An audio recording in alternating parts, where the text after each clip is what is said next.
चलो भाई शुरू किया जाए।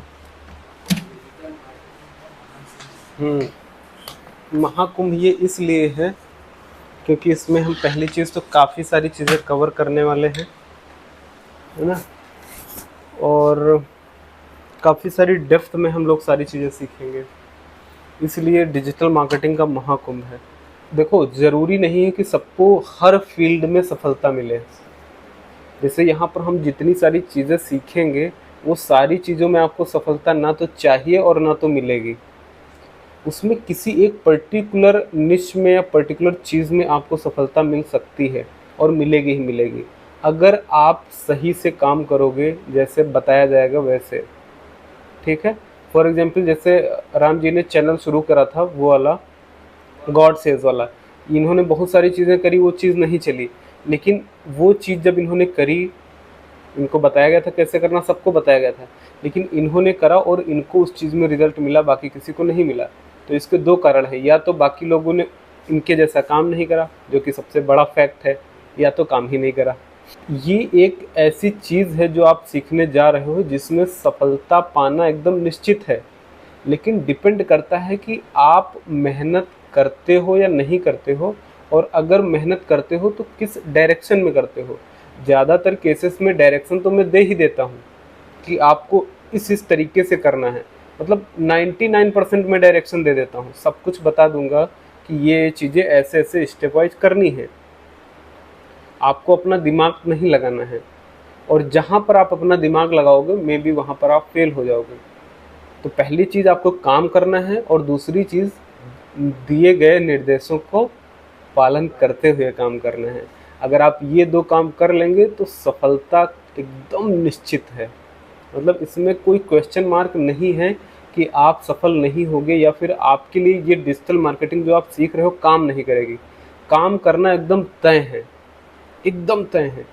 ठीक है। तो इस चीज़ को आप एकदम दिमाग से हटा सकते हो कि यार मैं सफल होऊंगा या नहीं होऊंगा। देखो, सफल तो आप एकदम निश्चित है होगे, लेकिन डिपेंड करता है कि आप उस चीज़ को कंसिस्टेंसी से फॉलो करते हो या नहीं करते हो, और वो काम आपको जो दिया जा रहा है वो कर रहे हो या नहीं कर रहे हो, और काम भी आपको कितना दिया जाता है। मुझे नहीं लगता है कि किसी दिन ऐसा बताया गया हो कि आपको पूरा दिन काम करना है। अगर कर लेते हो तो बहुत अच्छी बात है, लेकिन अगर आप डेली 2 घंटा भी जितना बताया गया है उतना जाके कर लोगे, बहुत है 2 घंटा। अगर डेली करते हो, हफ्ते में एक दिन करोगे तो 6-7 घंटे करोगे, लेकिन हम आपसे कहेंगे कि आप डेली का डेली करो, क्योंकि ये फील्ड ऐसी है, अगर अगर मैं खुद इसमें डेली इसके टच में ना रहूँ ना, मतलब अगर मैं ऐसा करूँ कि मैं 2 से 3 महीने कोई चीज़ ना करूँ, तो पता है क्या होगा, बहुत सारी चीज़ें इसमें नए नए फीचर्स आ जाते हैं, नई नई अपडेट्स आ जाती हैं, क्योंकि ये चीज़ ऐसी है जिसमें डेली परिवर्तन होना ही होना है। तो हमें इस हिसाब से पढ़ाई करनी है कि हमें डेली टच में रहना है हर एक चीज़ के बारे में। जो भी नई नॉलेज मिल रही है आपको, चाहे मुझसे मिल रही हो, अदर यूट्यूबर से मिल रही हो, ऑनलाइन आप जो भी ब्लॉग वगैरह पढ़ रहे हो, कहीं से भी आपको खुद को अपडेट रखना है। ठीक है। तो चलो शुरुआत करते हैं इस महाकुंभ की। और इसमें जो पहले हम शुरू करेंगे, अभी देखो ये चीज़ जो हमने डिज़ाइन करी है, जो हमने सिस्टम बनाया है, उसमें ये करा है कि अब सीक्वेंसिंग हमने फिक्स कर ली है कि पहले हम क्या चीज़ सीखेंगे। देखो, पहले वाला जो बैच था उससे हमने काफ़ी कुछ सीखा है कि हमें कौन सा टॉपिक पहले पढ़ना है, कौन सा बाद में पढ़ना है, चीज़ों को कैसे समझना है आपको, ये सारी चीज़ें हमने समझ ली हैं, और उस हिसाब से हम ये सारी चीज़ें सीखेंगे। तो इसमें जो भी चीज़ें हम पढ़ेंगे, डे 1 से लेकर डे लास्ट तक की सारी चीज़ें एक दूसरे से लिंक होती हुई आपको नज़र आएंगी। ठीक है। तो पहले हम लोग सीखेंगे ग्राफिक्स डिज़ाइन। ग्राफिक्स डिज़ाइन के लिए बहुत अलग अलग सॉफ्टवेयर हैं, लाइक फोटोशॉप है, कोरल ड्रा है, एडोब का आपको इलस्ट्रेटर मिलता है। तो ऐसे बहुत सारे छोटे छोटे टूल्स आते हैं जो पेड भी हैं और कुछ उसमें से फ्री भी हैं, जिनका आप ज़्यादातर तो आपको पेड ही मिलते हैं, है ना। तो इन सारे टूल्स का यूज आप कर सकते हो, लेकिन इसके लिए आपको चाहिए स्किल। ठीक है। स्किल का मतलब वो काम आपको उस सॉफ्टवेयर पे पर्टिकुलर आपको काम करना आना चाहिए, कि कैसे आप वो एलिमेंट डिज़ाइन करोगे, कैसे बनाओगे। ठीक है। वो डिज़ाइनिंग आपको आनी चाहिए। लेकिन आज के समय के दौर में बहुत सारे ऐसे लोग आए जो कि उन सारी प्रॉब्लम्स को क्या करते चले गए, सॉल्व करते चले गए। जैसे वेबसाइट डेवलपमेंट आज से बहुत समय पहले बहुत कठिन हुआ करता था, उस केस में आपके पास क्या आ गया, CMS आ गया, ठीक है, content management system like WordPress, Magento, ठीक है। तो ये वर्डप्रेस क्या करता है, वर्डप्रेस क्या करता है, आपको कोई काम करना ही नहीं है, मतलब आपको वो स्किल कोडिंग वाली सीखने की ज़रूरत ही नहीं है, विदाउट कोडिंग आप अच्छी वेबसाइट बना सकते हो, ठीक है। तो आपको बस इतना स्किल आना चाहिए कि वो टूल कैसे काम करता है, उसके इन डेप्थ में एक एक चीज़ आपको सीखने की ज़रूरत नहीं है। मतलब अगर आपको बेसिक्स आता है कंप्यूटर का, तब भी आप वो सारे काम ऑलमोस्ट कर सकते हो 90 to 99% जो कि एक स्किल्ड पर्सन करता है वो काम सीख करके। बात समझ पा रहे हो? तो आपको जैसे फोटोशॉप, आप 3 महीने 4 महीने का फोटोशॉप का अलग से कोर्स करोगे, कोर्स में आप डेली वो सारी चीज़ें सीखोगे, तब जा करके आप एक डिज़ाइनर बन पाओगे, एक प्रो बन पाओगे, ठीक है। अच्छा, इन सारी प्रॉब्लम्स को किसने सॉल्व कर दिया, कैनवा ने। कैनवा और भी आजकल नए बहुत सारे टूल्स आ गए हैं, इन्होंने क्या करा कि रेडीमेड टूल्स दे दिए आपको डिज़ाइनिंग के। फॉर एग्जाम्पल ये स्लाइड जो आप देख रहे हो, ये स्लाइड जो है अगर हम कोरल ड्रा या फोटोशॉप या किसी भी और ग्राफिक डिजाइनिंग सॉफ्टवेयर से बनाते, तो उसके लिए ये जो आप इमेज देख रहे हो वो आपको पूरा डिजाइन करना पड़ता है, ये पेन बनाना पड़ता है, ये एलिमेंट बनाना पड़ता है, ग्लासेस बनाने पड़ते, हर एक चीज क्या करनी पड़ती, अलग अलग डिजाइन करनी पड़ती। तो सबसे बड़ा नुकसान उसमें क्या है, पहली चीज तो आपको स्किल आनी चाहिए, और दूसरी चीज टाइम वेस्टिंग, ठीक है। उन दोनों प्रॉब्लम्स को किसने सॉल्व कर दिया, कैनवा ने। कैनवा में क्या है, पूरा रेडीमेड टूल, ये एलिमेंट आपने इस पर्सन को उठाया लगा दिया, आपका टेम्पलेट बना बनाया, टेक्स्ट उठाया लगा दिया, ये सारी चीजें क्या हैं, बनी बनाई और रेडीमेड है। जस्ट आपको ड्रैग एंड ड्रॉप करना है, ड्रैग एंड ड्रॉप करोगे और आपकी स्लाइड बनती चली जाएगी। तो ये बेनिफिट, और ये काम तो कोई भी कर सकता है ना, इसमें कौन सा कठिन काम। हाँ, कठिन तब होता जब कोरल ड्रा पे एक से टेक्निकल वर्ड आपको देखने को मिलते, फोटोशॉप इलस्ट्रेटर पे, और वो चीज़ आपको जब तक आती नहीं तब तक आप ये स्लाइड नहीं बना सकते थे। लेकिन यही स्लाइड हमने विद इन 10 सेकंड जो है क्रिएट कर दी, जो कि अगला बंदा 10 मिनट में बनाता, ठीक है। तो कैनवा आपके लिए बहुत ज़्यादा बेस्ट है। कैनवा फीचर से पूरा भरपूर है, समुंदर है अपने आप में। इसमें आप क्या नहीं कर सकते हो ये मुझे बताने की ज़रूरत नहीं है, सब कुछ कर सकते हो।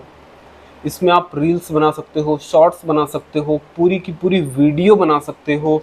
इसमें आप हर तरह का लोगो है, आपका यूट्यूब का बैनर बनाना है, लोगो बनाना है, फेसबुक का कुछ पोस्ट बनाना है, इंस्टाग्राम का पोस्ट बनाना है, मतलब ई बुक बनाना है, PDF बनाना है, इन्फोग्राफिक्स बनाना है, कुछ भी डिज़ाइनिंग से रिलेटेड है, टी शर्ट की डिज़ाइन बनानी है, सब कुछ आपको इसके अंदर मिल जाता है, ठीक है। तो बहुत विशाल चीज़ है ये, और इसमें आपको महारत हासिल करनी है, ठीक है। इसमें क्या महारत हासिल करनी है कि आप किस तरीके से उन एलिमेंट्स का इस्तेमाल करोगे स्मार्टली, ठीक है। ये चीज़ आपको सीखनी है, और ये चीज़ हम आपको इस बार और ज़्यादा डेप्थ और बेसिक पे सिखाने वाले हैं। कोई भी चीज़ ऐसी नहीं होगी जो कि शायद आपको ना आती हो, सब कुछ आप सीख करके जाएंगे। सो नेक्स्ट आपका है SMO। SMO का मतलब क्या होता है जी, सोशल मीडिया ऑप्टिमाइजेशन। तो सोशल मीडिया ऑप्टिमाइजेशन से पहले आपके पास सोशल मीडिया के अकाउंट्स होने चाहिए, like Facebook, Instagram, LinkedIn, Twitter, है ना। ये जितने भी आपके सोशल मीडिया के ऐप्स हैं वो आपको आने चाहिए चलाने। देन उसके बाद उसमें हम ऑप्टिमाइजेशन करेंगे। ऑप्टिमाइजेशन का मतलब है कि कुछ ऑर्गेनिक तरीके से हम कुछ टैग का इस्तेमाल करके अपनी प्रोफाइल को अच्छा बना करके, अच्छी ग्राफिक लगा करके, अच्छा वैल्यू प्रोवाइड करके, किस तरीके से हम अपनी जो हमने वो प्रोफाइल बनाई है या अपना पेज बनाया है किसी भी सोशल मीडिया प्लेटफॉर्म पे, उसको किस तरीके से हम ग्रो अप करें, उसमें हम अपने ऑडियंस को बढ़ाएं, ज़्यादा से ज़्यादा हम मैसेजेस पाएँ, लाइक पाएँ, कमेंट पाएँ, शेयर्स पाएँ, वो सारी चीज़ें करने को हम बोलते हैं सोशल मीडिया ऑप्टिमाइजेशन। तो ग्राफिक डिजाइनिंग सीखने के बाद हम क्या करेंगे, सोशल मीडिया के सारे अकाउंट्स बनाएंगे और उन अकाउंट्स को हम क्या करेंगे, ऑप्टिमाइज करेंगे। अब इन जो भी आप अकाउंट्स बनाओगे इसमें आपको पड़ेगी जरूरत किस चीज़ की, ग्राफिक्स की ना, इसीलिए हमने ग्राफिक्स पहले ही सीख लिया। तो ग्राफिक्स आप सीख जाओगे, देन उसके बाद आप ग्राफिक का जो है यूज करोगे सोशल मीडिया ऑप्टिमाइजेशन में। देन उसके बाद में हम सीखेंगे setup no cost digital marketing agency. अगर आप डिजिटल मार्केटिंग एजेंसी बनाना चाहते हो या फिर अगर आप फ्रीलांसिंग करना चाहते हो, कोई भी सर्विस प्रोवाइडर का काम करना चाहते हो, तो उसके लिए ये बेस्ट ऑप्शन है कि आप ये जानो कि आपको no cost digital marketing agency कैसे सेटअप करनी है। नो कॉस्ट का मतलब क्या है, नो कॉस्ट, एक भी पैसा आपको इनिशियली इन्वेस्ट नहीं करना है एक डिजिटल मार्केटिंग एजेंसी सेटअप करने में। अगर ये आप कंप्लीट कोर्स को सीख लोगे, अगर आप एक कंप्लीट कोर्स को सीख लोगे तो आपको वो सारी चीज़ें डेप्थ में पता चल जाएंगी कि कैसे डिजिटल मार्केटिंग एजेंसी काम करती है, कैसे एक डिजिटल मार्केटर काम करता है, और वो सारी स्किल्स को आप माइन्यूटली सीख जाओगे। ठीक है, देन उसके बाद में हम ये देख लेंगे कि हम एक no cost digital marketing agency कैसे सेटअप करें, जिसमें हम क्लाइंट को कैसे रीच करें, कैसे उसको डिफरेंट सर्विसेज प्रोवाइड करेंगे। ठीक है, ज़्यादातर चीज़ें इसमें आपको पोस्ट पेड होंगी। पोस्ट पेड का मतलब ये है कि देखो, सारी चीज़ें, एक स्मार्ट पर्सन का काम होता है कि वो सारा काम खुद नहीं करता है। ठीक है, और एक ऐसा पर्सन जो सारे काम खुद करता है वो आपका कभी भी सफल नहीं हो सकता है। कोशिश ये करें कि आपको, देखो आपके दिमाग में क्वेश्चन आता होता कि यार आप क्या करें या क्या ना करें या सब कुछ करें, ऐसे बहुत सारे क्वेश्चन आते हो कि क्या हमें करना क्या चाहिए। दिन भर में आप बहुत सारे टास्क करते हो, घर का काम करते हो, बाहर का काम करते हो, कुछ अपने काम करते हो। ठीक है, तो आपको ये समझना चाहिए कि आपको कौन सा काम करना है या फिर कौन सा काम नहीं करना है। उसके लिए एक सिंपल सा फॉर्मूला है, वो फॉर्मूला हम आपको बता देते हैं, जिससे आप प्रायोरिटीज डिसाइड कर पाओगे कि कौन सा काम मुझे करना है और कौन सा काम मुझे नहीं करना है। उसका तरीका ये है कि आप हमेशा वो काम करो जो आपके अलावा कोई और नहीं कर सकता है। बात को बहुत ध्यान से समझो, आप हमेशा वो काम करो जो आपके अलावा कोई और काम नहीं कर सकता है। और जिस दिन उस काम की रेप्लिका आपको मिल जाए, वो काम भी करने वाला मिल जाए, उसके आगे आप स्विच कर जाओ।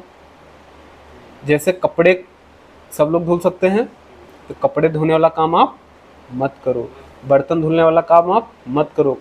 लेकिन इसका मतलब ये नहीं है कि आप फ्री बैठे हो तब भी मत करो, है ना। टाइम पास के लिए, मन की खुशी के लिए वो सब करो, लेकिन जहाँ पर समय बचाने और टाइम मैनेजमेंट की बात आती है, उस केस में ये देखो कि आपके लिए ज़रूरी क्या है और ऐसा कौन सा काम है जो कोई और कर सकता है फिर भी आप किए जा रहे हो। फिर उसको क्या बोलेंगे, बेवकूफ़ी। समझ रहे हो। अगर आपके बहुत सारे ऐसे टास्क हैं, जैसे मेरे बहुत सारे टास्क हैं, मोबाइल ऐप बनाना, वेबसाइट बनाना, ग्राफिक डिज़ाइनिंग करना, ठीक है, ऐसी बहुत सारी चीज़ें हैं जो बहुत सारे लोग कर सकते हैं मेरे लिए। हालांकि मुझे आता है, लेकिन मैं बैठ करके वो नहीं बनाता हूँ, क्योंकि अगर मैं वो चीज़ें कर ले गया तो फिर मैं अपने बिजनेस को कैसे स्केल करूँगा, मैं और क्लाइंट्स को कैसे अप्रोच करूँगा, कैसे पहुँचूँगा। हाँ, वो काम जो मेरे अलावा कोई और नहीं कर सकता है। लाइक यहाँ पर जैसे हम टीचिंग कर रहे हैं, जो चीज़ हम आपको डिलीवर कर रहे हैं वो मुझे लगता है कि मेरे अलावा कोई और नहीं कर सकता है। ठीक है, तो वो काम कौन कर रहा है, मैं कर रहा हूँ। हाँ, मेरे क्लाइंट को रीच करना है, क्लाइंट को जाके समझाना है कि किस तरीके से हम उसके बिजनेस को ग्रो कर सकते हैं। तो कुछ केसेस में सेल्स पर्सन ही काम कर लेता है, लेकिन कुछ केसेस में वो नहीं कर पाता। जैसे बहुत बड़े बड़े क्लाइंट हैं तो उनकी क्वेश्चंस अलग होते हैं, उनकी चीज़ें और प्रॉब्लम्स अलग होती हैं, वो डायरेक्ट मिलना चाहते हैं, वो काम मेरे अलावा कोई और नहीं कर सकता है। तो उस केस में क्या करूँगा, मैं खुद जाऊँगा। बात समझ रहे हो। जिस दिन मुझे उसकी रेप्लिका मिल जाएगी, कोई ऐसा पर्सन मिल जाएगा जो वो काम भी कर लेगा, उस दिन मैं वो काम नहीं करूँगा। तो आपको कौन सा काम करना है जो सिर्फ और सिर्फ आप ही कर सकते हो। जैसे अभी के केस में अगर हम बात करें तो अगर आप ये डिजिटल मार्केटिंग सीखोगे, ग्राफिक डिजाइनिंग वगैरह बनाओगे तो ये काम आपके दोस्त में, आपकी फैमिली में कोई और कर सकता है? तो आप ये वाला काम करो, ना कि वो वाला काम करो जो सब लोग कर सकते हैं। ठीक है, तो इस तरीके से हम एक एजेंसी सेटअप करेंगे और हम लोग फ्रीलांसिंग करना सीखेंगे कि किस तरीके से हम नए नए क्लाइंट को अप्रोच करें। और इसमें सबसे बड़ा फायदा ये है कि आपको ऑलमोस्ट सारी चीज़ें रेडीमेड मिल जाएंगी, यानी आपको करने की ज़रूरत नहीं है। ऑलमोस्ट सारे सॉफ्टवेयर्स, वेबसाइट, ग्राफिक डिजाइनिंग या जितने काम आपको नहीं भी आते हैं वो भी आप बेहतरीन तरीके से आउटसोर्स कर सकते हो। ठीक है, बिल्कुल फ्री में, मतलब पैसा आपको इनिशियली इन्वेस्ट करना ही नहीं है, 1 रुपया भी नहीं इन्वेस्ट करना है। हाँ, इन्वेस्ट सिर्फ उस चीज़ में करना है कि आपके पास एक वेबसाइट होनी चाहिए, डोमेन और होस्टिंग, वो भी आप यहाँ पर सीख ही लोगे कैसे बनाना है। सो उसके बाद में हम लोग सीखेंगे इंस्टाग्राम मार्केटिंग।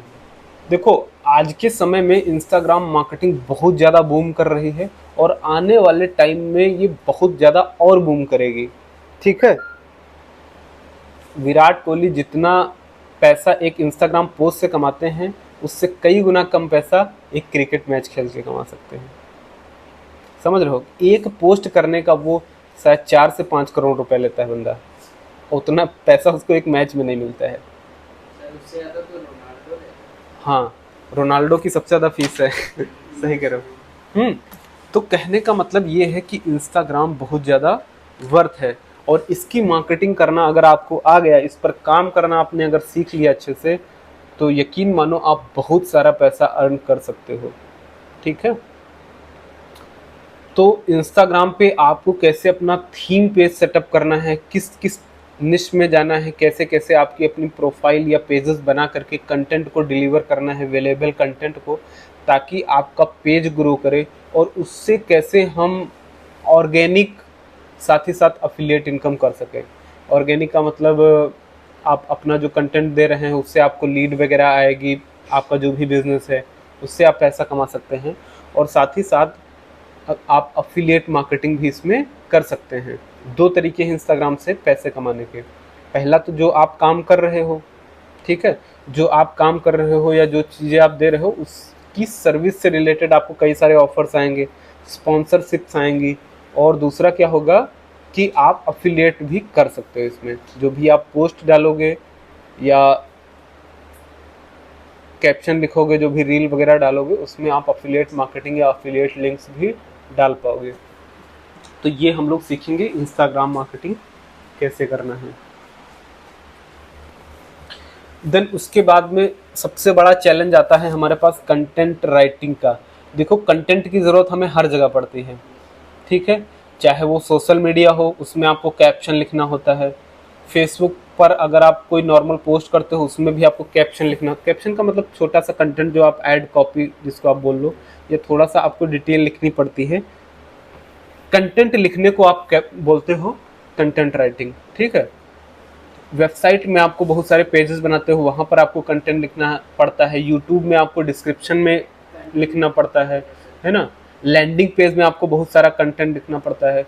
तो हमारे पास समस्या क्या है? पहली समस्या तो ये है कि हमको कंटेंट लिखना नहीं आता है, और दूसरी सबसे बड़ी प्रॉब्लम क्या है कि हमें उतनी अच्छी इंग्लिश या ग्रामर नहीं आती है कि हम कंटेंट को लिख सकें।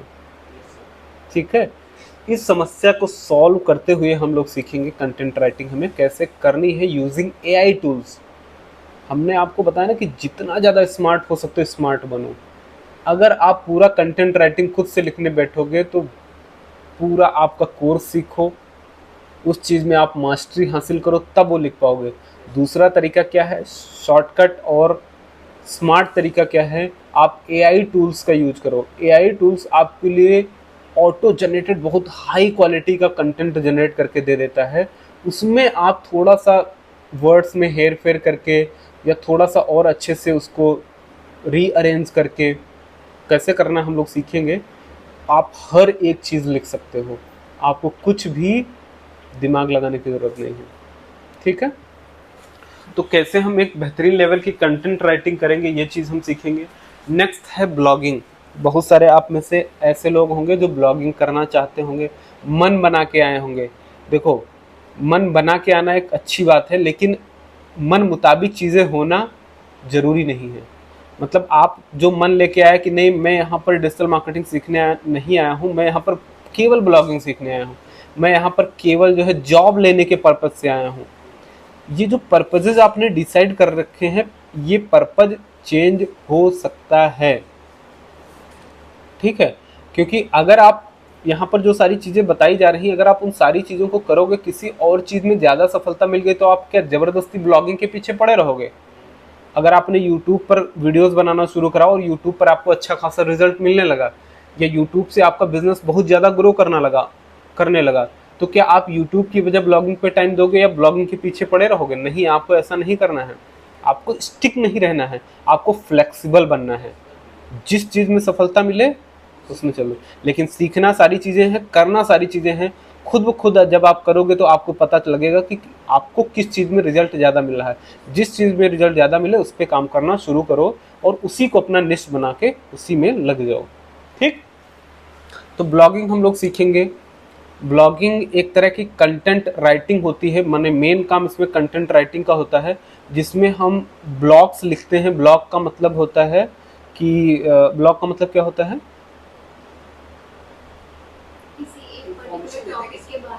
हाँ, किसी एक पर्टिकुलर टॉपिक के बारे में अवेयर करना, लोगों को बताना।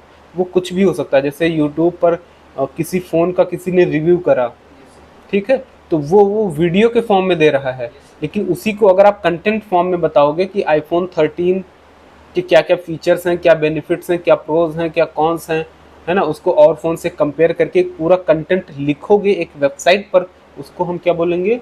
ब्लॉग। ठीक है, तो ब्लॉग का भी एक अपना निश होता है, यानी कि पर्टिकुलर हमें ये माइक्रो निश चुनना होता है ताकि हमारा ब्लॉग जल्दी से ग्रो करे। तो ये ब्लॉगिंग आपको कैसे करनी है, कैसे आपको एक ब्लॉग सेटअप करना है, वो चीज़ हम सीखेंगे। ब्लॉग को कैसे ग्रो करना है वो हम सीख लेंगे। देन उसके बाद में हम लोग सीखेंगे वेबसाइट डेवलपमेंट। तो वेबसाइट डेवलपमेंट और ब्लॉगिंग में बहुत ज़्यादा डिफरेंस नहीं होगा आपके केस में। अगर आपको एक आ गया तो दूसरा भी आ ही जाएगा। ठीक है, वेबसाइट डेवलपमेंट में हम एक तो कंप्लीट वेबसाइट बनाएंगे, डिजिटल मार्केटिंग एजेंसी वाली जो हमने लास्ट वाले बैच में भी बनाई थी। कंप्लीट वेबसाइट बनाएंगे, मतलब बिल्कुल स्क्रैच से, डोमेन होस्टिंग से ले करके कंटेंट लिखना, सॉफ्टवेयर सेटअप करना, जिसमें पूरा ई कॉमर्स सेटअप करना, ऑटोमेशन सेटअप करना, मतलब बहुत सारी चीज़ें, एक एक चीज़ बारीकी से हम लोग सीखेंगे, एक एक चीज़। ये थोड़ा टाइम टेकिंग होगा। देखो, ये सारी चीज़ें थोड़ा स्लो चलेंगी और टाइम टेकिंग चलेंगी, इसलिए क्योंकि अगर हम तेज पढ़ाएंगे तो आपको बाउंस करेगा। ठीक है, धीरे धीरे पढ़ने में हमारे दिमाग में समझने में आसानी होती है, इसलिए हम थोड़ा सा स्लो चलेंगे। ठीक है, टाइम थोड़ा सा ज़्यादा लग जाए, लेकिन हमारा जो मकसद है वो पूरा होना चाहिए। तो हम सीखेंगे वेबसाइट डेवलपमेंट। ठीक है, इसमें एक तो हम लोग ब्लॉगिंग वाला बनाएंगे ही बनाएंगे, साथ में एक और वेबसाइट बना लेंगे, डिजिटल मार्केटिंग एजेंसी वाला। और अगर आप एक वेबसाइट बना लेते हो तो आप किसी भी तरह की कोई भी और वेबसाइट बना लोगे, इतना ईजी होगा आपके लिए। देन उसके बाद हम लोग सीखेंगे लैंडिंग पेज बनाना। अब लैंडिंग पेज भी वेबसाइट से कुछ मिलती जुलती चीज़ है, बस इसमें डिफरेंस ये है कि हम जो हमारे वेबसाइट को बंदा विजिट कर रहा है और जो हम लैंडिंग पेज बना रहे हैं, लैंडिंग पेज बेसिकली किसी एक प्रोडक्ट या सर्विस का बनाया जाता है, किसी एक प्रोडक्ट या सर्विस का बनाया जाता है। जैसे वेबसाइट हमने बनाई तो वेबसाइट में हम फेसबुक एड्स, मान लो डिजिटल मार्केटिंग एजेंसी की हमने वेबसाइट बनाई, तो उसमें हम तरह तरह की सर्विस प्रोवाइड करते हैं, Facebook ad, Google ad, digital marketing complete, है ना, सोशल मीडिया आपका optimisation, management, different services provide कर रहे हैं। लेकिन किसी एक पर्टिकुलर, लाइक हम फेसबुक एड्स की बात कर लें, फेसबुक एड सर्विस की बात कर लें, तो उसके लिए हम एक लैंडिंग पेज बनाएंगे और उस लैंडिंग पेज में कोई भी मेन्यू नहीं होगा और केवल हम एक ही सर्विस के बारे में बात करेंगे। माने वो जो पूरा पेज बनेगा वो केवल फेसबुक एड्स के बारे में बनेगा, वहाँ पर गूगल एड्स या फिर किसी और सर्विस के बारे में कुछ भी ऐसा नहीं होगा जो कि आपकी ऑडियंस या कस्टमर को भ्रमित करे। मतलब टू द पॉइंट हम एक ही टॉपिक के बारे में बात करेंगे, कहीं पे उसको किसी और चीज़ पे रिडायरेक्ट नहीं करने देंगे और कोई मेन्यू ऑप्शन नहीं देंगे। सिंपल बनाएंगे, जितना ज़्यादा सिंपल बनाएंगे उतना ज़्यादा काम करेगा। और लैंडिंग पेज बनाना भी एक अपने आप में कला होगी।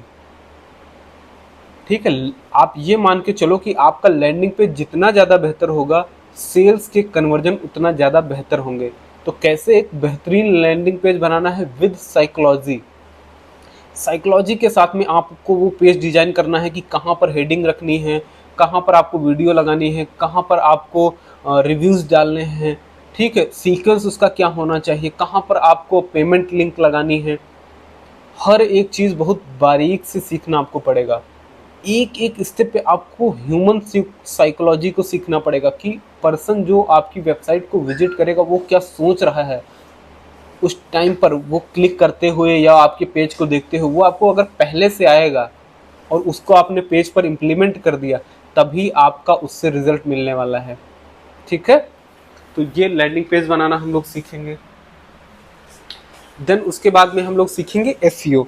अगर आपने ब्लॉग बना लिया, वेबसाइट बना लिया और लैंडिंग पेज बना लिया, तब आपको ज़रूरत पड़ेगी सर्च इंजन ऑप्टिमाइजेशन की। सर्च इंजन ऑप्टिमाइजेशन एक टेक्निक होती है जिसकी मदद से हम अपनी वेबसाइट को या लैंडिंग पेज को गूगल पर ऑर्गेनिकली रैंक कराते हैं। ठीक है, गूगल पर जब भी कोई एक बंदा किसी वेबसाइट या किसी पेज को सर्च करता है तो उससे रिलेटेड हज़ारों रिजल्ट्स उसको दिखते हैं, इवन लाखों करोड़ों रिजल्ट्स भी दिखते हैं। लेकिन उसमें से आपकी पोजीशन क्या आ रही है, आप किस नंबर पे दिख रहे हो, आप पेज की किस पोजीशन पे हो, ये सारी डिसाइड करती हैं चीज़ें, SEO से डिसाइड होती हैं।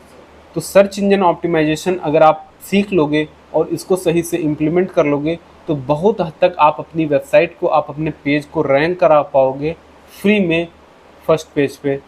ठीक है, तो ये कैसे आपको करना है ये चीज़ हम सीखेंगे SEO वाले पार्ट में। देन हम लोग सीखेंगे फेसबुक एड्स। फेसबुक एड्स थोड़ा सा टाइम टेकिंग होगा और इसमें हम कंप्लीट एड्स बनाना सीखेंगे। ठीक है, कितने तरह के एड्स होते हैं, कितने तरह की फ़नल होती हैं, और फेसबुक एड्स में जितनी भी ज़रूरी चीज़ें आपके लिए होती हैं, आजकल तो बहुत ज़्यादा तेज़ी से इम्प्रूवमेंट हो रहा है। फेसबुक एड्स में डेली नई नई चीज़ें आ रही हैं, तो उन सारी नई नई चीज़ों को भी हम लोग सीखेंगे। कैसे बिज़नेस मैनेजर बनाते हैं, पिक्सल वगैरह लगाना, ट्रैकिंग पिक्सल लगाना, ऑडियंस बनाना, ठीक है, बिज़नेस की सेटिंग्स करना, हर एक चीज़ इन डेप्थ में हम सीखेंगे। जो भी हम अपनी वेबसाइट बनाएंगे या जो भी हम सर्विसेज प्रोवाइड करेंगे उनके लिए किस तरीके से हमें फेसबुक एड्स चलाने हैं, कैसे हमें फेसबुक एड्स की मदद से अपने बिज़नेस को ग्रो करना है। जैसे लास्ट वाले बैच में मैं आपको बताऊं, मैंने करीब 8,000 रुपये की ऐड रन करी थी और 8,000 रुपये की ऐड में आप सारे लोग आए थे, जितने लोग भी थे वो सारे लोग 8,000 रुपये की एड्स में आए थे। साथ ही साथ करीब 3 लाख रुपए का हमने रेवेन्यू जनरेट करा था एक्स्ट्रा, जिसमें हमें क्लाइंट्स ने रीच करा था सर्विस के लिए। लोगों ने अपनी वेबसाइट बनाई, कुछ सोशल मीडिया सर्विसेज लिए अलग अलग लोगों ने, क्योंकि लोग हमारा जब ऐड देखते थे ना तो वो उनको डिजिटल मार्केटिंग की सर्विस की नीड भी थी, तो उन लोगों ने भी हमें कॉल करा। तो यानी कि 8,000 रुपये में करीब करीब हमने 4 से 4.5 लाख रुपए का बिजनेस करा, और इनडायरेक्टली तो बहुत ज़्यादा करा। इनडायरेक्टली कितना करा उसकी कोई लिमिट ही नहीं है, क्योंकि जैसे बात करें हम पहले वाले उसमें बैच में, पहले वाले बैच में वीरेश शुक्ला सर जो कि सबसे ज़्यादा हिट गए, जिनकी आज की इनकम करीब 10,000 से 15,000 रुपये पर डे है। 3 महीने के कोर्स में सही से कंसिस्टेंटली काम करा और इतना ज़्यादा पैसा वो अर्न कर रहे हैं। अब उनके पूरे बिजनेस को कौन चला रहा है? मैं। समझ रहे हो? उसका हम पैसा कमा रहे हैं, समझ रहे हो? उनका अभी स्केल करके हम लोग 1 करोड़ रुपये 1 साल का आराम से ले जाएंगे, बहुत आराम से, क्योंकि उनका 30-40 लाख तो आराम से आ रहा है साल का। तो उसको स्केल करके हमें 1 CR पे ले जाना है, और 1 CR का 20% 25% कितना होगा? 20 से 25 लाख रुपए 1 साल का, उतना मुझे उससे मिल जाएगा। तो आप समझ रहे हो ना इसका पोटेंशियल क्या है। 8,000 रुपये से मैंने कितना कमाया, इसका कोई लिमिट है? कोई लिमिट नहीं है। और आप में से भी कोई लोग हो सकता है आगे चल करके ऐसा बनूं। उसके बाद से हमने ऐड नहीं चलाई, किसी ने हमारी ऐड अभी तक नहीं देखी होगी। उसके बाद से हमने ऐड नहीं चलाई। और ऐड क्यों नहीं चलाई? क्योंकि यहाँ पर जगह की समस्या थी, जितने लोग आते थे बैठने की जगह नहीं थी, नया बैच नहीं शुरू हो रहा था। लेकिन अब थोड़ा ऐड चलाया जाएगा, और ताकि सारे लोग और कुछ और नए लोग भी आ जाएं और एक बेहतरीन तरीके से हम एक नई शुरुआत कर सकें। ठीक है, तो अभी कुछ दिन ऐड चला दिया जाएगा और आप देखोगे कि यहाँ पर नए नए चेहरे दिखना आपको शुरू हो जाएंगे। तो ये पोटेंशियल होता है एक किसी भी बिजनेस को ग्रो करने का। इतना कन्वर्जन आता है फेसबुक एड से कि आप हैंडल नहीं कर पाओगे। आपका अगर सिस्टम नहीं बना है, आपका सिस्टम नहीं बना है, लाइक अगर आप कोई भी बिजनेस करते हो उसमें सिस्टमेटिकली चीज़ें सेटअप नहीं है, तो आपके पास इतना ज़्यादा बिजनेस आ जाएगा कि आपका बिजनेस ही नहीं हैंडल होगा। फेसबुक एड्स में इतनी ताकत है। ठीक है, तो इस पर हम लोग काम करेंगे। देन उसके बाद में बिजनेस ऑटोमेशन बहुत ज़्यादा ज़रूरी है कि आप अपने आज के समय में बिजनेस को ऑटोमेट करें यूजिंग एआई टूल्स या जो भी और टूल्स मार्केट में अवेलेबल हैं। सारा काम हम खुद नहीं कर सकते हैं और आज के समय में बहुत ज़्यादा ऐसे काम हैं जो आपको करने की ज़रूरत नहीं है। यानी कि सिंगल पर्सन कितने काम कर सकता है कोई लिमिट नहीं है अगर उसको बिजनेस ऑटोमेशन आता है। ठीक है, वो काम जो वो एक एम्प्लॉय हायर करके 10,000, 15,000, 20,000 रुपये महीने करवाता है, वो ऑलमोस्ट सारे काम वो क्या कर सकता है, ऑटोमेट कर सकता है। लाइक व्हाट्सएप पे रिप्लाई करना, फेसबुक पर रिप्लाई करना, यूट्यूब में कमेंट्स को रिप्लाई करना। ठीक है, ये सारी चीज़ें क्या हो जाती हैं, ऑटोमेट होती। वहाँ से क्लाइंट को एक्वायर करके फनल में लाना, इवन क्लाइंट एक्विजिशन से ले करके प्रोडक्ट के या सर्विस के सेल होने तक का जो बीच का सफ़र होता है, वो पूरा का पूरा सफ़र आप कैसे कर सकते हो, ऑटोमेशन के थ्रू कर सकते हो। बहुत कम ऐसी चीज़ें हैं जिनको आप मैन्युअली किसी बंदे से कराओगे, वरना सारी चीज़ें ऑलमोस्ट क्या हो रही हैं आज के समय में, ऑटोमेशन से हो रही हैं। आप लोग तो देख ही रहे होगे लाइव कैसे हम लोग काम करते हैं। कम से कम 4 से 5 लोगों की टीम, डेवलपर्स की मिला के टोटल 10-12 लोगों की टीम है हमारी, और 10-12 लोगों की टीम आज के समय में करीब 100 से ज़्यादा लोगों का काम कर रही है यूजिंग बिजनेस ऑटोमेशन। और यही काम अगर बंदे बैठाया जाए तो इतना ज़्यादा टीम, इंफ्रा और न जाने कितनी चीज़ें लगेंगी, लेकिन वो सारा काम बिजनेस ऑटोमेशन की मदद से चल रहा है। ठीक है, तो ये आपको सीखना है और बहुत ज़्यादा ज़रूरी है। ये बहुत अच्छे से सारी चीज़ें आप सीखोगे, क्योंकि यहाँ पर हम वही चीज़ें या उन्हीं चीज़ों पर बात करेंगे, उन्हीं चीज़ों पर काम करेंगे जो मैं करता हूँ। मैं ऐसी कोई चीज़ नहीं सिखाऊंगा जो मैं नहीं करता हूँ। यानी कि लाइक थ्योरी पढ़ाना, बताना कि ये क्या होता है, ये सब नहीं। सीधे काम पे आओ, काम की चीज़ सीखो, स्किल सीखो। पढ़ाई आपको नहीं करनी है, पढ़ाई से मुझे भी नफरत है। मुझे काम करना वो आना चाहिए। ठीक है, वो चीज़ आनी चाहिए, उस चीज़ को सीखो, उस स्किल्स को सीखो, ना कि फेसबुक एड्स के बारे में बैठ करके आप घंटों पढ़ो। आपको अगर फेसबुक एड चलाना आ गया तो वो सारी चीज़ें आपको ऑलमोस्ट आ जाएंगी ना। और डिजिटल मार्केटिंग पूरा प्रैक्टिकल है, इसमें थ्योरी नाम की कोई चीज़ ही नहीं। इसको जितना करोगे उतना आएगा। ठीक है, देन उसके बाद हम लोग सीखेंगे Google my business. Google my business यानी कि जो मैप वगैरह पे अगर आप अपना बिजनेस को लिस्ट कराते हो, उसको अगर आपका कोई लोकल बिजनेस है, कोई शॉप है, किसी भी तरह का कोई बिजनेस है, उसको किस तरीके से आप नंबर 1 पोजीशन पे लाओ या फिर सर्च में सबसे ऊपर लाओ। क्या क्या इसकी ट्रिक्स और सीक्रेट्स हैं वो हमने ऑलरेडी डिस्कस कर रखे थे लास्ट वाले बैच में, बट इस वाले बैच में भी हम वो सारी चीज़ें देखेंगे कि किस तरीके से हम अपने बिजनेस को लिस्ट करने से लेकर के अच्छी पोजीशन पर रैंक करा लेंगे। देन उसके बाद हम बात करते हैं, आपको पता है ना गूगल जो माई बिजनेस या लोकल बिजनेस है, उसमें ज़्यादातर बिजनेस जो है गूगल ऐड नहीं, गूगल मैप से आता है ना। जो भी रेस्टोरेंट है या कोई कहीं पर भी आप विजिट करते हैं तो सबसे पहले नियर मी डाल देते हैं और फिर जा करके रेटिंग वगैरह देख लेते हैं, बिजनेस की वो चीज़ें देख लेते हैं जो रिव्यूज़ लोगों ने करे हैं। उसके बाद आप डिसाइड करते हो कि हमें क्या सेलेक्ट करना है, समझ रहे हो। तो ये चीज़ आपको बहुत अच्छे से आनी चाहिए ताकि आप किसी के भी बिजनेस को ग्रो कर सको, साथ ही साथ अपने बिजनेस को भी ग्रो कर सको। देन उसके बाद हम लोग सीखेंगे गूगल एड्स। अगेन बहुत पावरफुल चीज़ है। गूगल एड्स की मदद से आप हर तरह के बिजनेस को ग्रो कर सकते हो ऑलमोस्ट, चाहे आपको लोकल बिजनेस ग्रो करना हो, कोई ई कॉमर्स स्टोर ग्रो करना हो, किसी तरह का YouTube channel, website, landing page, blogging, जो भी आप चीज़ें कर रहे हो, कैसे आप ट्रैफिक से लेकर के सेल्स लाओगे, वो सारी चीज़ें हम लोग सीखेंगे गूगल एड्स में। ठीक है, उसके बाद हम लोग सीखेंगे अफिलिएट मार्केटिंग। देखो ऊपर सारी चीज़ें हमने सीख ली, ग्राफिक डिजाइनिंग सीख लिया, ब्लॉगिंग सीख लिया, वेबसाइट बनाना, इंस्टाग्राम हमने सीख लिया, और क्या क्या सीख लिया हमने, एसईओ वगैरह सीख लिया, ये फेसबुक ऐड, गूगल ऐड सीख लिया। इन सारी चीज़ों की ज़रूरत हमें कहाँ पड़ेगी, अफिलिएट मार्केटिंग में। अफिलिएट मार्केटिंग आपको पता है क्या होता है, अफिलिएट मार्केटिंग में किसी दूसरे के प्रोडक्ट या सर्विस को हमें सेल करना होता है। मार्केट में 50% से लेकर के 100% कमीशन तक की प्रोडक्ट अवेलेबल हैं, सर्विसेज अवेलेबल हैं, जिसमें आपको 100% तक का कभी कभी तो, वरना मिनिमम ज़्यादातर डिजिटल प्रोडक्ट में 50% कमीशन तो मिल जाता है। सोचो किसी प्रोडक्ट को अगर आप सेल करते हो और आपको 50% कमीशन मिले, कोई लोकल बिजनेस वाला देने की बात ही नहीं करता है।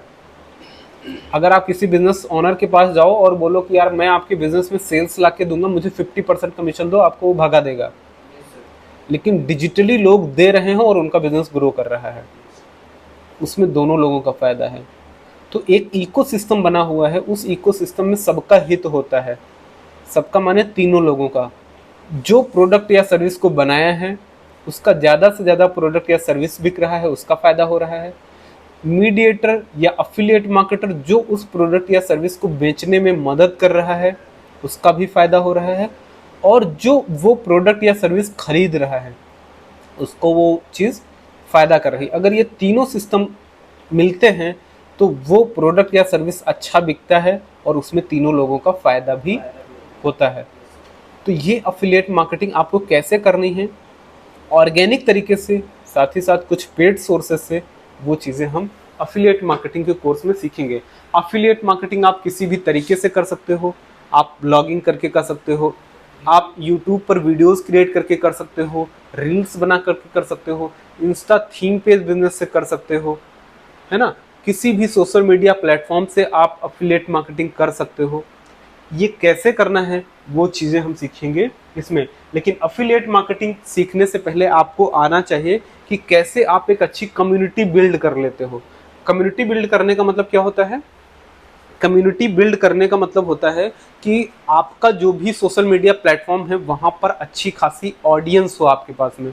अगर यूट्यूब है तो यूट्यूब पर आपके अच्छे खासे सब्सक्राइबर्स और व्यूवर्स होने चाहिए, इंस्टाग्राम पर अच्छे खासे फॉलोअर्स होने चाहिए, लिंक्डइन पर आपके अच्छे खासे कनेक्शंस होने चाहिए, आपकी वेबसाइट या ब्लॉग है तो वहाँ पर अच्छे खासे विजिटर्स होने चाहिए।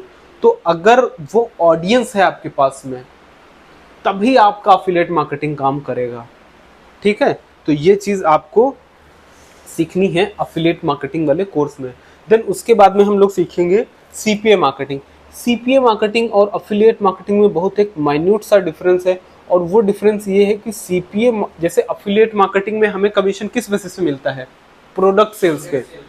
लेकिन सीपीए मार्केटिंग का मतलब होता है कॉस्ट पर एक्विजिशन, यानी कि एक कस्टमर लाने का, सेल्स का नहीं, लाने का, कस्टमर लाने का, उसको बोलते हैं सीपीए मार्केटिंग। जैसे कोई एक वेबसाइट है वो कहती है कि यार हमें जो है कस्टमर ला के दो, जैसे बायजूस है तो बायजूस कहता है किसी एक स्टूडेंट का नाम और ईमेल आईडी अगर मुझे दे दोगे तो मैं आपको 100 रुपये दूंगा। बायजूस क्या कहता है कि अगर मुझे एक कस्टमर आप ला के दे दो, एक स्टूडेंट को कोई नाम, ईमेल आईडी, मोबाइल नंबर, 3 चीज़ें ला के दे दो तो मैं आपको 100 रुपये दूंगा कस्टमर लाने का। उसको क्या बोलेंगे, सीपीए मार्केटिंग। लेकिन एक तरफ बायजूस कहता है कि अगर मेरा आप एक कोर्स बिकवा दो एक स्टूडेंट को, उसका मैं आपको 50% कमीशन दूंगा। 50,000 का कोर्स है, उसका 25,000 ले जाओ। लेकिन सीपीए में आपको कम मिलता है, लेकिन आसान भी तो है भाई। कस्टमर का ईमेल आईडी नाम लेना आसान है, कोर्स बिकवाना थोड़ा कठिन है, तो कमीशन भी उसी हिसाब से वेरी करता है। तो सीपीए मार्केटिंग में हम एक्विजिशन कराते हैं, एक्वायर कराते हैं। और इसमें एक मज़ेदार चीज़ मैं आपको बताता हूँ, सीपीए मार्केटिंग आज के समय में बहुत ज़्यादा ग्रो कर रही है और बहुत ज़्यादा वर्थ हो रही है, और लोग इसमें बहुत ज़्यादा पैसा भी खर्च कर रहे हैं। और ये चीज़ अगर बिजनेस ओनर समझ गया, कोई भी बिजनेस ओनर समझ गया, उसका बिजनेस बहुत तेज़ी से ग्रो करेगा और बहुत रिजल्ट्स उसको मिलेंगे। अगर हम एक डेली लाइफ की बात करें या आपके नॉलेज वाली बात करें, तो आपको सबको पता होगा अमेजॉन और फ्लिपकार्ट, आपको यकीन नहीं होगा कि अमेजॉन एक कस्टमर एक्वायर करने में कितना पैसा खर्च करता है। अमेजॉन एक कस्टमर को एक्वायर करने में, यानी कि एक कस्टमर को अपने एप्लीकेशन पर साइन अप कराने का कितना पैसा खर्च करता है ऑन एन एवरेज, पता है आपको? अंदाजा नहीं होगा। लोगों को लगता होगा 10 रुपये, 20 रुपये, 100 रुपये, 200 रुपये, 300 रुपये। आप सोचो कितना खर्च करता होगा। 1000 रुपये एक कस्टमर को अपने एप्लीकेशन पर लाने का। 1000 रुपये, इससे ज़्यादा तो नहीं करेगा। नहीं भाई, वो 10,000 रुपये तक खर्च कर देता है। समझ रहे हो? एक साइन अप करने का, एक कस्टमर को अपने ऐप पर लाने का, साइन अप कराने का 10,000 रुपये खर्च कर देता है अमेजॉन, जो कि नॉर्मल ह्यूमंस, नॉर्मल कोई बिजनेस वाला या नॉर्मल कोई किसी बंदे को बताओगे ना, उसको विश्वास भी नहीं होगा। लेकिन आप खुद जाकर के गूगल पे सर्च करो अमेजॉन की सीपीए कॉस्ट कितनी है, कॉस्ट पर एक्विजिशन कॉस्ट कितनी है, यकीन नहीं होगा 10,000 रुपये खर्च कर देता है। और यहाँ पर अगर किसी बिजनेस वाले से बात करें हम और उससे कहें कि भाई आपको एक कस्टमर एक्वायर करने का, कस्टमर लाने का हम 500,000 रुपये, उसमें भी वो रोना रो देगा। समझ रहे हो? तो कितना इंपॉर्टेंट होता है अपने कस्टमर को अपने वहाँ पर लाना, ठीक है। और उसके बाद इंपॉर्टेंस होता है उसको रिटेन करके सर्विस देना।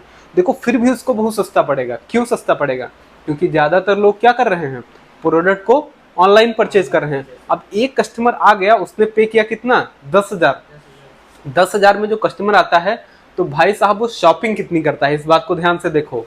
वो शॉपिंग कितनी करता है, वो जो है आपका ईयरली कम से कम 50,000 रुपये की शॉपिंग करेगा।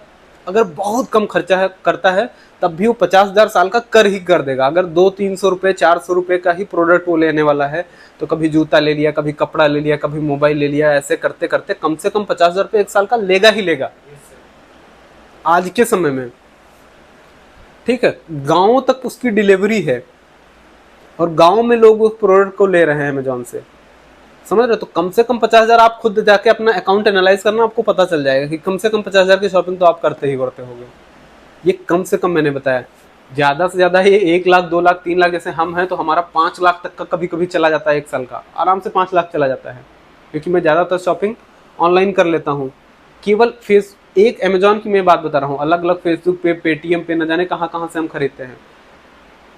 तो अब बताओ, अगर वो 10 साल में या आपकी लाइफ टाइम की अगर हम बात करें, जिसको हम लाइफ टाइम में कैलकुलेट करें, मान लो 10 साल का लेकर के चलते हैं, तो 10 साल में अमेजॉन पे आप कितना प्रोडक्ट्स खरीद लोगे? 50,000 का भी एवरेज लेकर के चले तो आपका आ गया 5 लाख का। अब ये बताओ 5 लाख का प्रोडक्ट बेचने के लिए अगर उसने 10,000 खर्च किया तो क्या उसने गलती करी? ये चीज आपको रिवर्स सोचनी है, रिवर्स सोचनी है। बिजनेस ओनर क्या करता है, वो हमेशा क्लाइंट को वन टाइम सोचता है। वो सोचता है कि क्लाइंट मेरे पास आया, मैंने उसको चूस लिया और वो चला गया। ज़्यादातर इस साइकोलॉजी से काम करके फेल हो जाते हैं। बट हमको क्या सोचना है, हमें कस्टमर की लाइफ टाइम वैल्यू के बारे में सोचना है। हमें ये देखना है कि वो कस्टमर हमें लाइफ टाइम में कितना दे करके जाने वाला है। उस हिसाब से अगर आप कस्टमर को देखोगे तो आपके कस्टमर से रिलेशन, कस्टमर को सर्विस, सारी चीज़ों का ध्यान रखते हो। मतलब कोई भी कस्टमर अगर आपके पास आता है, आपको ज़रा सा भी उसके साथ गलत नहीं करना है और ऐसा नहीं सोचना है कि ये मेरे लिए एक मुर्गा है। कहते हैं ना, कस्टमर आता कहते हैं मुर्गा फंसा, वो ऐसा सोचते हैं। तो वो अप्रोच अगर आप रखोगे तो आप गलत हो भाई साहब। अगर आप बिजनेस करते हो, आप उसको मुर्गा मत समझो, आप उसको भगवान समझो, जिसको बोलते हैं ना गॉड समझो। कस्टमर क्या होता है, गॉड होता है ना। उसको ऐसे मत जाने दो, वो कितना देगा आपको कोई अंदाजा नहीं, कोई अंदाजा नहीं भाई साहब। अगर आपने अच्छे रिलेशंस बना लिए, अच्छी सर्विस दे दी और अच्छे से कर लिया तो वो खुद तो खुद लेगा ही लेगा आपसे प्रोडक्ट या सर्विस, साथ ही साथ न जाने कितने लोगों को रेफर कर देगा, ठीक है। सो कस्टमर की वैल्यू को समझना है, उसकी लाइफ टाइम वैल्यू को समझना है। इस पर हम आपको काफ़ी सारे और भी एग्जांपल्स देंगे जो कि बहुत रिलेट करेंगे आपकी डेली लाइफ से। तो इस बात को समझते हुए हम लोग सीखेंगे सीपीए मार्केटिंग। और फाइनली ही तो नहीं, उसके बाद हम लोग सीखेंगे व्हाट्सएप मार्केटिंग की, किस तरीके से आजकल व्हाट्सएप पर ऑटोमेशन की मदद से भी हम सेल्स कर सकते हैं। व्हाट्सएप पर हम शॉप बना सकते हैं और बहुत सारी कैटलॉग वगैरह बना करके भी हम सेल्स कर सकते हैं। तो व्हाट्सएप पे किस तरीके से हमें मार्केटिंग करनी है, किस तरीके से व्हाट्सएप पे हमें बिज़नेस को ग्रो करना है, और इसके साथ साथ हम कुछ और भी चीज़ें जो इसमें मिसिंग है वो भी सीखेंगे, लाइक ईमेल मार्केटिंग सीखेंगे, है ना, कि किस तरीके से हमें ईमेल ऑटोमेशन सेटअप करना है, सीक्वेंस से मेल जाता रहे, मेल पर कैसे फॉलोअप लेना है, वो सारी चीज़ें भी हम इस पूरे कोर्स में कवर करेंगे। तो ये कुछ ब्रीफ इंट्रोडक्शन था कि क्या क्या चीज़ें हम लोग सीखने वाले हैं इस कंप्लीट डिजिटल मार्केटिंग कोर्स में।